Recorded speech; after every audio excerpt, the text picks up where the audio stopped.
এই মুহূর্তের সবথেকে বড় আপডেট, যাদের কাছে 2011 সালের পর এসসি এসটি এবং ওবিসি সার্টিফিকেট আছে তাদের প্রত্যেকের সার্টিফিকেট কিন্তু রিভ্যালিডেট করতে হবে।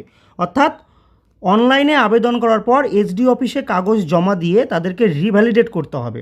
এই রিভ্যালিডেট করার উদ্দেশ্য কিন্তু একটাই, এসআইআরে যাদের নাম ভোটার তালিকা থেকে বাদ চলে গেছে এবার তাদের এসসি এসটি ওবিসি সার্টিফিকেটটিও কিন্তু বাতিল করে দেওয়া হবে।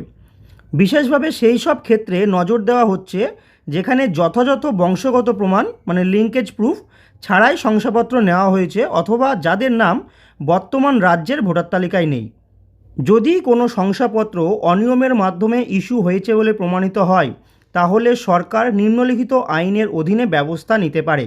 West Bengal SC and ST act 1994 ধারা 9 অ্যান্ড 10, আর একটা West Bengal SC ST rules 1995-এর 327 নম্বর বিধি। এর ফলে শংসাপত্র অবিলম্বে বাতিল ও বাজেয়াপ্ত করা হতে পারে।